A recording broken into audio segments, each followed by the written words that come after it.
Percy and the Vicar's Prizes.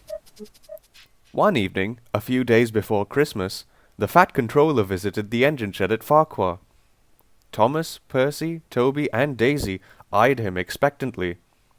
"We're all going to be very busy over Christmas," the Fat Controller announced.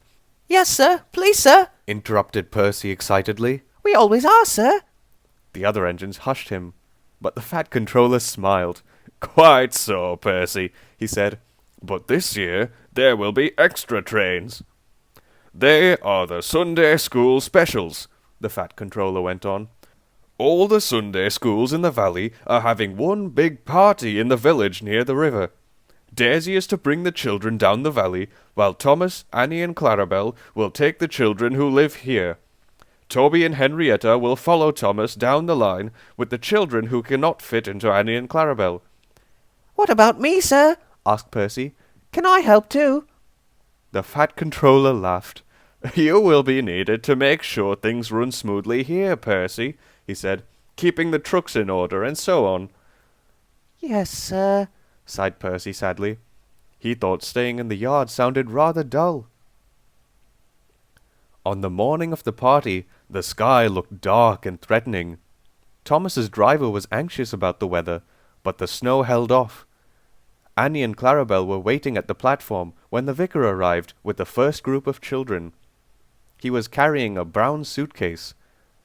Chattering excitedly, the children climbed into the train. Thomas pulled off proudly. They made good time down the valley, though the sky was getting darker. "That snow won't hold off much longer," said Thomas's driver.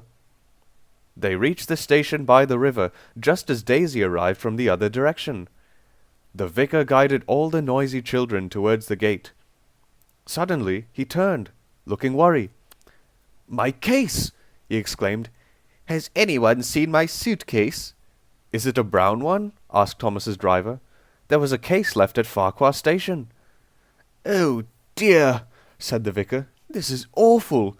All the prizes for the party are inside that case. Could Thomas fetch it, do you think?"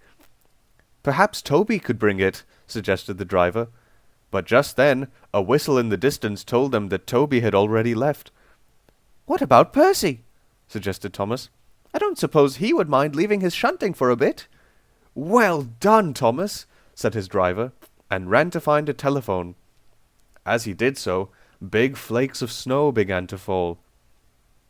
The snow got thicker and thicker as they waited for Percy to arrive.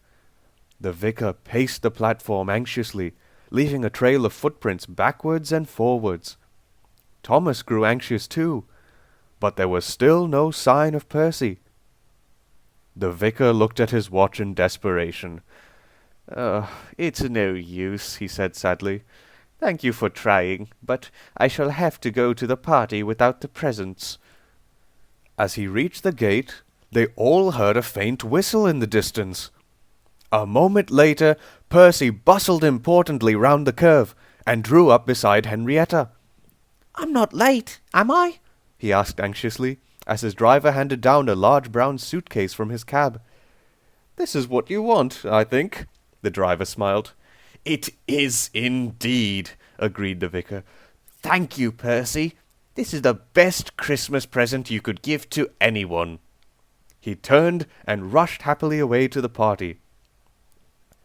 The party was a great success, and when the children went home, they sang carols so loudly that Thomas and Percy could hear them. The engines forgot how tired they were and joined in. The Fat Controller was very pleased.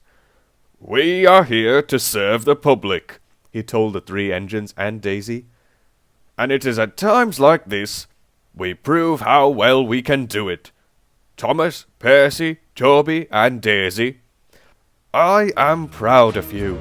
A very happy Christmas to you all."